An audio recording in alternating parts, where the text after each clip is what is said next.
Welcome to my channel. ఈరోజు రవ్వ లడ్డు సింపుల్గా ఈజీగా ఎలా చేసుకోవాలో చూస్తాము. ఫస్ట్ కడాయి పెట్టి నెయ్యి వేసి తగినంత నెయ్యి తీసుకోవాలి. కొంచెం నెయ్యి ఎక్కువైనా తక్కువైనా ఏం ప్రాబ్లం లేదు. నెయ్యి వేసిన తర్వాత రవ్వ, సూజీ రవ్వ అంటారు, బొంబాయి రవ్వ అంటారు, ఉప్మా రవ్వ అంటారు, ఏదైనా ఒకటే కాబట్టి ఆ ఉప్మా రవ్వను వేసి మంచిగా వేపుకోవాలి.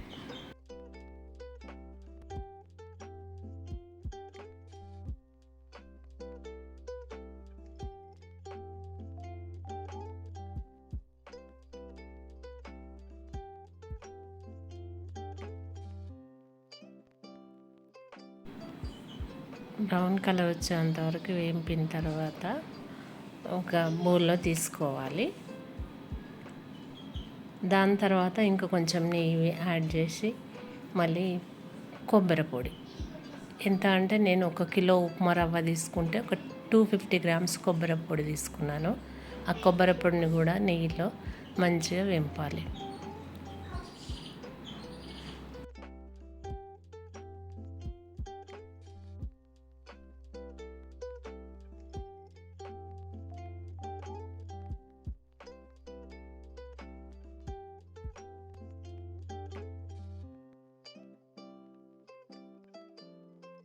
కొబ్బరి పొడిని కూడా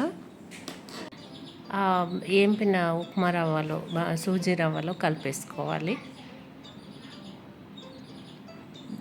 అవి రెండు మంచిగా మిక్స్ చేయాలి. అందులోనే షుగర్ పౌడర్ యాడ్ చేసుకోవాలి. షుగర్ ఎంత అంటే 1 కేజీ ఉప్మా రవ్వకు నేను ఒక 1/2 కేజీ 3/4 అంతా తీసుకున్నా షుగర్ పౌడర్. ఇక ఎక్కువ తినేవాళ్ళు తక్కువ తినేవాళ్ళు టేస్ట్ని బట్టి చూసుకోవాలి. ఆ పౌడర్ కలిపిన తర్వాత చాలా అంత మంచిగా మిక్స్ చేయాలి. షుగర్ పౌడర్, ఉప్మా రవ్వ, సూజీ రవ్వ, కొబ్బరి పొడి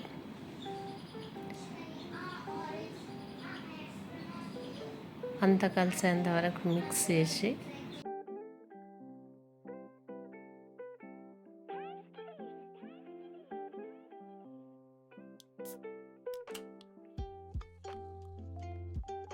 మిక్స్ చేసి గోరువెచ్చని పాలు తీసుకోవాలి. ఆ పాలు ఒకేసారి అన్ని కలపకుండా కొన్ని కొన్ని పోసుకుంటూ లడ్డులాగా చుట్టేసుకోవడమే. ఇందులో కాజు, బాదం, ఇలాచీ పౌడర్ ఇవన్నీ యాడ్ చేసుకోవాలి. అవన్నీ నేను చెప్పట్లేదు, కానీ ఇలాచీలు నేను షుగర్లోనే వేసి మిక్సీ వేసినాను. ఇప్పుడు లడ్డూలుగా చుట్టేసుకుంటే అయిపోతుంది. రవ్వ లడ్డు ఎంతో సింపుల్గా ఈజీగా టేస్టీగా ఉంటాయి. చేసుకొని చూడండి.